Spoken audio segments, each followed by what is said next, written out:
Hello everyone, my name is Preston Dennett, and welcome to a new episode of UFOs and the Paranormal. I call this episode The Muddy Man. This is the story of two sisters, Karen and Susan Sanz, who experienced a series of really remarkable visitations throughout their childhood. Susan, later as an adult, would have more encounters, so she was apparently the target of these visitations. It's a very interesting UFO contact story with some interesting things to say about the UFO phenomenon, and that's why I wanted to present this case to you today. Their story begins in 1963 in Arleta, California. The Sanz family had just purchased a new house, and Karen and Susan shared a room.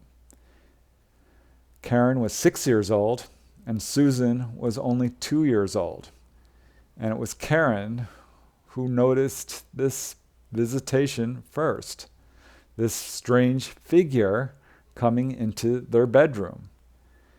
And it was always the same thing. This figure would appear often from the closet area and move over to Susan's crib and stand over the crib. And I'll just let Karen describe in her own words how this all started. As Karen says, I used to always be afraid of what I called the muddy man. He always used to go over to my little sister Susie's bed, and he always used to come up to her crib and stick his hand in. He floated off the ground. He was about 3 or 4 feet tall, bald, and he was always drippy. He always went over to my little sister's bed. Every time I saw him, he would come over and he would look over at me, and then he would go to the foot of the bed of my little sister. And I was always afraid that he was going to get her or take her away, and I would just try to stay awake because I thought he was going to hurt her. I was awake. I was always awake. I'm sure because that was one of the things. I was afraid to go to sleep because I thought he would take her. I don't know why, but I always thought he would take Susan. So this went on over and over again. Karen did tell her parents, but her parents didn't believe that this was real and told her she was just having nightmares. But Karen knew these were not nightmares. She was awake, and this happened on a weekly basis over a period of years. Over and over again, it was always the same thing. This muddy man would appear from the closet area usually and go over to Karen's crib and stand over it. As Karen says, I remember a lot of times he'd put his little hand out on her bed, and I think it had only 3 little fingers. He never had a full hand. It was always bony. And I remember it was dripping and floating. I usually didn't see any arms or legs. It had a very tall forehead. You know, when I first heard people talking about extraterrestrials, and I saw that picture of the communion people, it looked like him, except he had a much, much taller forehead, more bulbous. His eyes were big and went around the side of his head. He had a neck, and it was bony. I never really saw anything because he was always covered in darkness. He was always wet. I never actually saw his torso or his legs. All I remember mostly is his shoulders being bony, his arms, and the rest just hovering. So as I said, this figure usually would come from the closet area, and as the years passed, it just kept appearing on a weekly basis. So this was hundreds and hundreds of times. It didn't always go to the crib. Sometimes it would just come in and check on them, like peering into their room from the closet area. And I'll just let Karen describe again one of these incidents, particularly where it was peering out of the closet. As Karen says, he would sometimes come out and he would be surveying or looking around, and then he would disappear. But most of the time he always seemed to have a purpose, which was go to the foot of my sister's bed. And during us growing up, my sister's bed was at different places. There was one point where my sister's bed was next to mine, another time it was across the room, and another time when it was in the corner. but he always went there. So at this time, of course, Susan was getting older and older. This started when Susan was 2 years old. She doesn't remember that far back, but it was around age 4, 5, or 6 that she absolutely does remember this muddy man figure coming over her bed and staring at her. The first really clear incident occurred, she's guessing, around age 5 or 6, and I'll just let Susan describe in her own words what this was like. As she says, "My first recollection is waking up, and I'm positive that I was awake and that it wasn't a dream. I don't even know why I woke up, but there seemed to be a reason for it. I looked up, and he was sitting on my bed, leaning forward, just looking at me. I don't remember any actual features, but I do remember the shape of him very clearly. It was dark, but he was shaped like those aliens you see. That's the only way to describe it. He was very, very thin and short. I could tell it was a short little person. And my first thought was that it was a burglar. My second thought was, no, he doesn't look right. These thoughts came in like a split second. He had a thin body. I didn't see any feet or hands. In those split seconds, I was so terrified. I went to scream, and nothing would come out. And immediately I had this feeling of needing to sleep. And I pulled the covers over my head, and I went into what I call a severe sleep. I remember feeling like I had been drugged." Like Karen, Susan went and told her parents, and again, her parents did not believe her, told her she must be having nightmares. And Susan remembers several incidents. She doesn't remember the hundreds like Karen does, but she does remember several times that this happened. And she never really got a good look because it was really frightening to her. I can understand this because they were coming for her, and Karen was able to get a better look at it because I feel like she had less fear of this because they weren't coming for her directly. But this was absolutely terrifying for Susan, and like Karen, Susan saw that they were coming from the closet area, and she developed a real big fear of closets.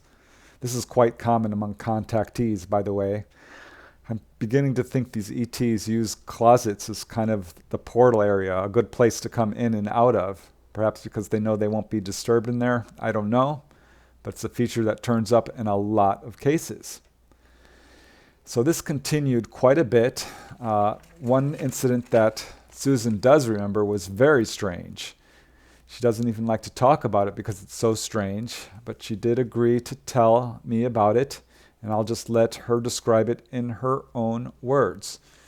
Again, she saw these ETs coming out of the closet, and as Susan says, and I quote, "I'd gotten up to go to the bathroom. This is a very odd one, and it sounds so ridiculous that you just don't say it. I went to the bathroom and came back, and the closet door was open and the light was on. And there he was, in there, with what I call a mottled face, something like that. And I won't say that my mother was in there with him, but I felt like it was a clone of my mother. I really do, like it was something made up for me to see. And she was folding things and putting them in a special drawer that I don't think even existed in the closet. And then he turned to me with a little gray box and showed it to me, kind of nodding like I knew something, and then put it back in this drawer. I went back to bed. I didn't think or say anything. I can't remember. I remember being scared, but that didn't seem to last. I got back into bed, and I went back into sleep." So Susan did get a good look at the figures this time, and she describes them very much like we think of as gray aliens. But again, at this time, they weren't thinking aliens at all. They had never seen a UFO, never thought about UFOs. This wasn't really being popularized in the media at this time, so they had no idea what was going on. They just called it the Muddy Man. But yeah, it's probably a gray alien as we would think of, and I'll just let Susan describe in her own words what this figure looked like. As she says, "I just remember black eyes, and he had a uniform on his body. It was dark blue, and it had a little triangle right here below the front collar. That's all I remember. And the little gray box, about as big as a clock radio, a rectangle, featureless, like a shoebox. This is really interesting to me because this black box or gray box is something I've heard in a number of other cases. I'm not sure what it means. In fact, there's quite a bit of speculation about this within the UFO community. I don't know, but it's something I've heard many times. So this, again, was something that went on for years, from about 1963 to 1969, 6 years, at which point it suddenly stopped. There were a few odd incidents during this time. Susan remembers her name being called telepathically over and over again. Susan, Susan, Susan. It really freaked her out. After it happened 2 or 3 times, she actually considered that she might be going insane. Thankfully, it didn't happen a lot, but it definitely happened enough to cause her some anxiety. So Susan was having some real issues with dealing with this. She remembers watching the Popeye cartoons, and in the Popeye cartoons, there was a character called Alice the Goon. This sent shivers down her spine because this figure reminded her of this Muddy Man. And she thought to herself, why the heck do they put this figure in children's cartoons? It scared the daylights out of her. She also had dreams about aliens. She remembers one dream where this Muddy Man came up to her and was talking to her, and she couldn't understand it. And she said to it, "What are you trying to tell me?" And he replied, "We can't explain." Another dream, which repeated over and over again, I think it's pretty significant. She dreamt that she and her family rushed outside, and there was lots of people outside, and Susan knew the UFOs were coming. And sure enough, this UFO appears over her house, and Susan points to it and says, very excitedly, "Here they are! Isn't it wonderful?" So this was not fearful for her. She was pretty excited to see these ETs coming. And I think this is significant because this is a dream or a variation of a dream I hear from a lot of contactees. I think it's pointing towards the possibility that one day this sort of thing will happen. I don't know, but it's a dream that I've heard enough that I think it's important to mention. One more incident I'd like to mention real quickly was as a teenager or young child, preteen, Susan had an experience at Zuma Beach, which is, again, in Southern California. She had gone there to visit with her family. Following this incident, she hated going to the beach. Now she knows why, because she thinks she had a visitation. She was out in the water, became disoriented, had a period of missing time, and found herself in a different position. And I'll just let Susan describe what happened. As she says, "I was out in the ocean. I was very small, just standing there, having the waves come in and what have you. And I can't remember. I feel like I went into an unconscious state, like there was a period of time there that is missing. And all of a sudden, when I did open my eyes, I was waist high in the water. And I started to cry and get upset. Karen came and dragged me out of the water through the sand. I was hysterical. I remember feeling like, oh my God, like I was being dragged somewhere. I mean, into the water, not out of it. And it really frightened me. And I always thought it was an odd thing, but I didn't connect it to this until Karen told me about the Muddy Man incidents. So what happened was in 1988, Karen and Susan returned home for a Thanksgiving celebration. By this point, they were grown up. They had moved out of the house. Susan got married to a gentleman by the name of Hector, and they had come back for Thanksgiving in 1988 and started reminiscing about their childhood. And Susan mentioned these incidents where she saw this figure, the Muddy Man, bending over her crib or her bed and looking at her. And Karen turned to her wide-eyed and said, "Oh my God, I remember that. I saw that too." And as they compared details, they realized that they were seeing the exact same thing. And they turned to their parents, and their parents remembered them both coming in and talking about it. So they confirmed that this did, in fact, happen. So following this discussion, Susan's anxieties really ramped up. And she started having a real fear of this subject and thinking about what had happened to her as a child. She started looking into UFO books. They started connecting this to UFOs at this time. Because by this time, images of grays were appearing in the media. And that's when they realized, oh my gosh, this could be gray aliens. It really threw them off because they had never seen a UFO. At least not yet. That would soon happen, however.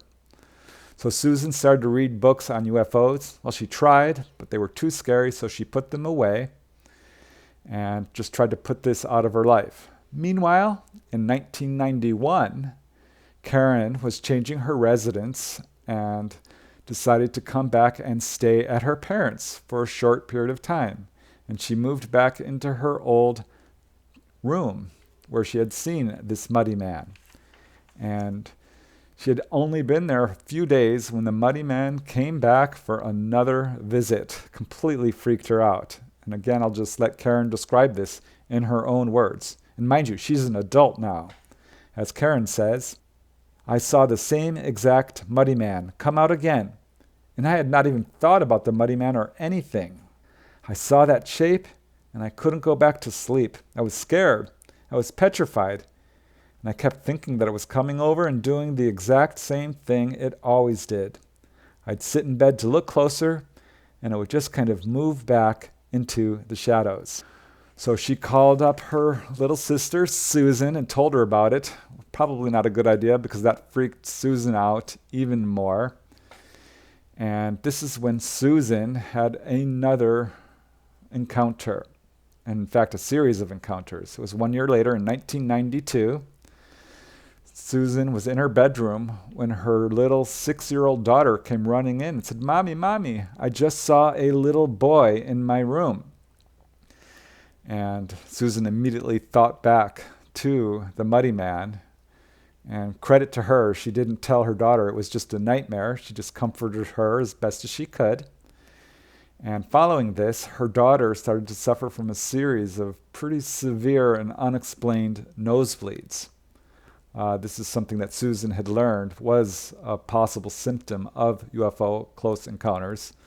So it freaked her out, caused her even more anxiety to realize that her child might be going through the same thing she had gone through as a child. And she got further confirmation of this when one day she was with her daughter and saw a little scar on her leg, a scoop mark. This freaked her out because Susan had the same exact looking scar in the same exact place. She asked her daughter about it. Where did this come from? And her daughter had no idea. So this provided further confirmation for Susan. A year later, in 1993, I asked Susan if she would consider going on television to talk about her encounters. This was just a tiny little public access TV station, not a big TV show.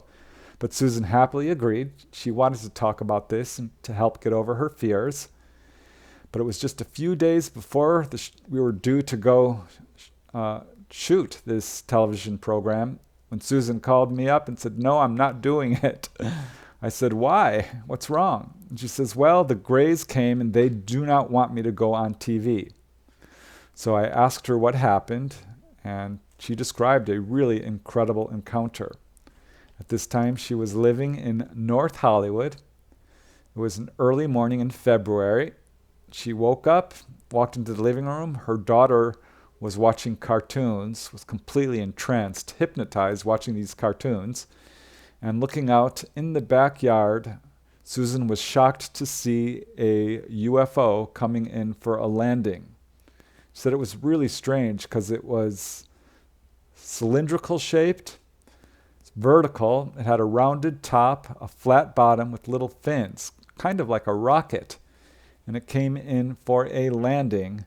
And as she watched, a small group of 4, maybe 5 ETs came out and started walking towards her. Said it was very strange because they were wearing trench coats and holding what looked like suitcases or perhaps these little gray boxes that she had seen before. I'll just let Susan describe in her own words what happened. These aliens start to get out of the ship, about 4 or 5 of them. I can't remember the exact number, but they were wearing what looks like trench coats, and they were carrying something. I don't know if it's a briefcase, if it's a box, something. I'm not sure. I know they're upset. I know that they're angry. That's clear to me. I don't recall any communication going on, but the message of anger was very clear, and I got very upset, became frantic, hysterical. I got to the point where tears were just streaming down my face. Then after that, I black out. I just black out. Everything is dark. Then I wake up. My cat is very close to my face, growling, with his hair standing on end, and his eyes wide open, looking at the door. I wake up petrified, and then I'm scared the entire day, not knowing why. As she meditated on this, she got the message that the ETs did not want her to go on TV, that they did not want people to know about them, did not want them to know that she was having encounters. So she calls me up and says, I'm not going on TV. Of course, I said, that's fine. I'm perfectly okay with that. Your well-being is really paramount. So she did not go on TV. And it was just a short time after that there was another visitation. Susan did not see this one. This time it was her husband Hector who woke up and saw this really bright light shining in through the window. And I will just let Hector describe this in his own words. As Hector says, this encompassed the whole window. Did you ever see the movie Blade Runner with Harrison Ford? That's the only way I can describe it, where he's in his apartment and his blimp comes by and shines a light real quick into his room. Like that. It seemed like a searchlight going by the window and lighting up everything in the room. It was like a lighthouse type effect. The light coming around and lighting up everything in the room for a split second and then just going away, dark, and coming back again. So he knew instantly what was going on. He thought to himself, oh, this is Susan's aliens. Don't take me, take her. That's what he thought. He felt a little bit guilty about it, but this is what came to his mind. And normally he said he would have gotten up and checked it out, but he did not react that way. As he says, and I quote, I felt like I was scared to get up for some reason. It was unusual because normally I would get up and wonder what was going on.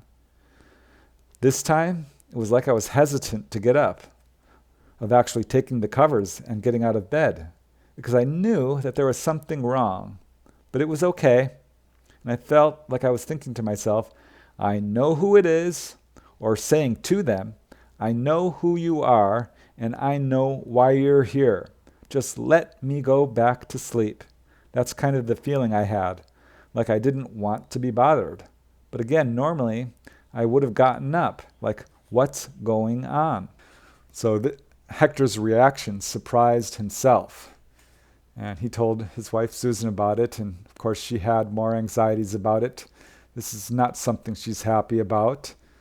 She doesn't feel like these ETs are here to hurt her or anything, but she does feel that it causes her some anxiety, so she has trouble with it. And this is really where their encounters end, or at least where they stopped for that point, up to that time. I did eventually lose contact with them, so I don't know if their encounters continued or not. I suspect that they did.